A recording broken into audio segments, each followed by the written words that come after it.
terbunuh oleh Yazid bin Muawiyah. Maka bulan Asyura adalah bulan duka kaum muslimin dunia. Makanya orang Indonesia terutama di kampungnya Bapak Presiden menyebut bulan Asyura dengan sebutan bulan Suro.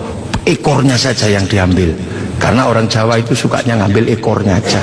Muhammad diambil mat, Asyura diambil suro. Makanya di bulan Asyura orang berduka karena terbunuhnya cucu Rasulullah. Maka di Jawa ada tradisi tidak mantu, tidak nikahkan anak, itu karena bulan duka. Di Jogja ada yang namanya keliling beteng. Maksudnya di bulan Suro jangan terlalu banyak mulut, jaga mulut. Nah di Solo mengikuti kebo Kiai Slamet, kalau kebonya keluar tainya diusapkan ke seluruh tubuh. Ini bulan duka, jangan bersolek. Dan biasanya bulan Asyura di Indonesia diikuti dengan santunan anak yatim. Nah inilah. Dan dari situ terus bergerak, makanya monumen-monumen itu lahir Sayyid Ali Zainal Abidin.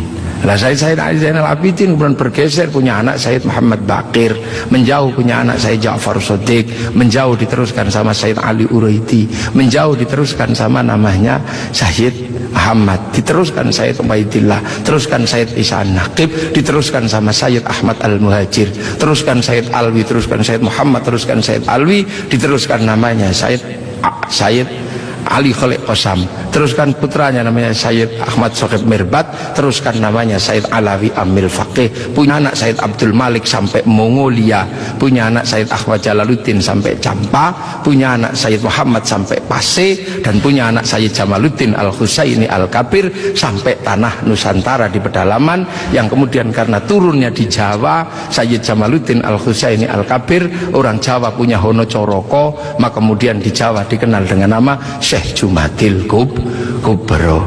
Dan disitulah kemudian Islam ketemu dengan kebudayaan peradaban Nusantara. Nah inilah tonggak Makkah ini yang akhirnya menjadi penjelasan, oh ternyata Makkah sini geser di sini.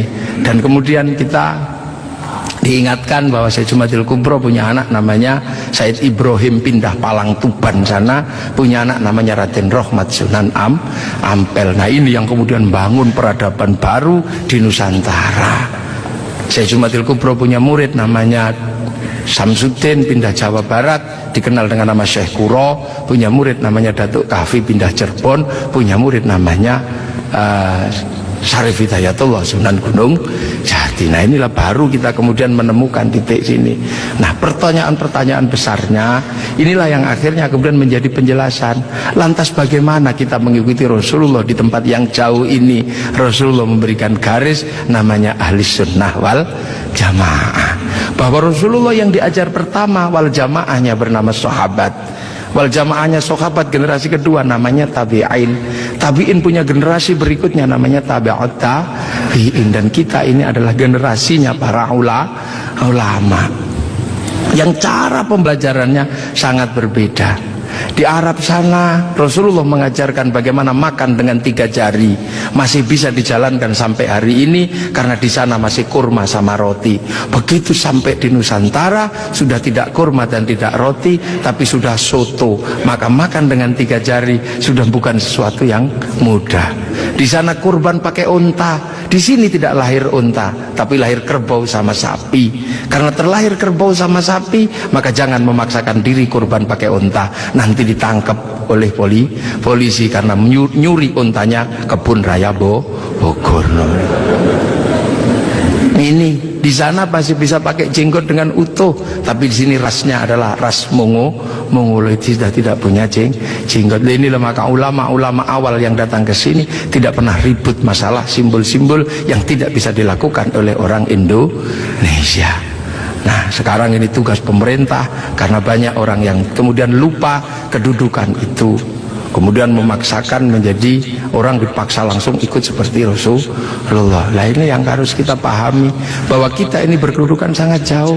Quran saja berbeda-beda ketika mengajarkan. Di awal Rasulullah Quran tidak ditulis. Kenapa? Karena sahabat apal Quran. Orang apal tidak perlu menulis. Saya apal wajah istri saya, nggak pernah bawa fotonya kemana-mana, karena saya apal.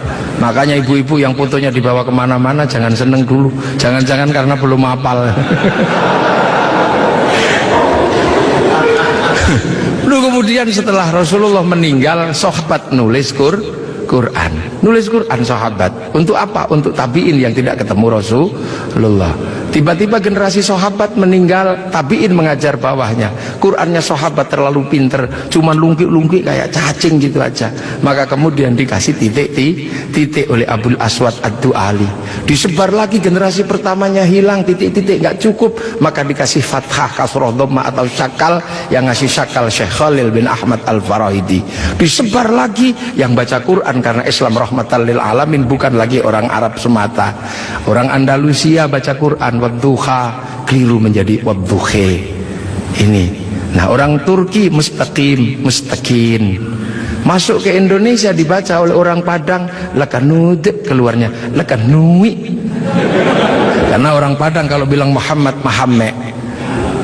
Orang Sunda ketika baca alladzina, sebagian besar keluarnya alladzina. Begitu masuk ke Jawa, ketemu dengan huruf hono coroko. Alhamdu, karena punyanya ko, gak punya huruf ha, maka alhamdu menjadi alkamdu, al-fatihah menjadi al-fatihah. Ini itu.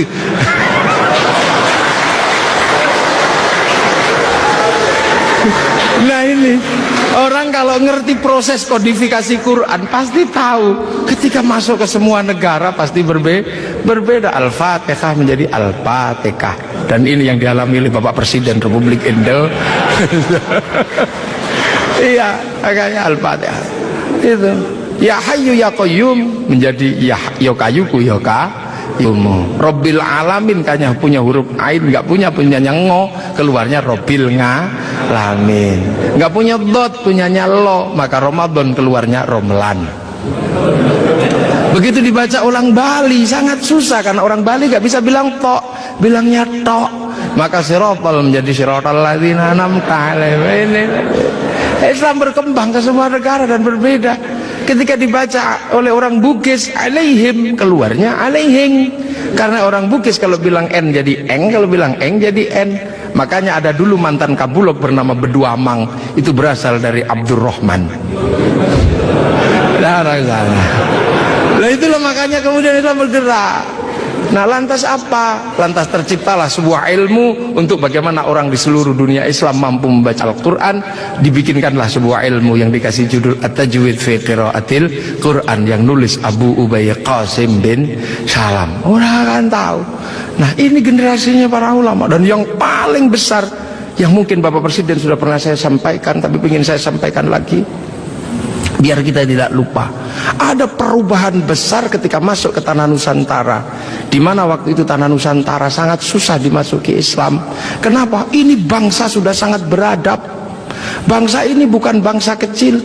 Tahun 1222 ke atas, sebelum tahun 1300 sudah mampu menaklukkan Mongol yang menaklukkan Eropa, menaklukkan Arab, mampu ditaklukkan oleh kekuatan Nusantara yang namanya Singasari. Makanya hal itu bisa kita lihat betapa kita bangsa punya tinggalan-tinggalan yang luar biasa. Orang Arab punya alat musik yang namanya terbang, terbuat dari kayu dan kulit. Orang Eropa punya alat musik yang namanya gitar, terbuat dari kayu dan tali. Tapi orang Nusantara, salah satu alat musiknya adalah gamelan, terbuat dari logam. Hanya bangsa yang menguasai ilmu pertambangan yang maju dan penguasaan metalurgi yang mapan mampu membuat alat musik dari logam. Dalam cerita-cerita besar, kita juga punya cerita besar yang sama. Orang Eropa punya cerita tentang Cinderella, kita punya cerita bawang putih, bawang merah. Orang Eropa punya Samson, orang Arab punya Sam'on, kita punya Bandung Bondowoso, kita punya Sangkuriang, kita punya Sipahit Lidah.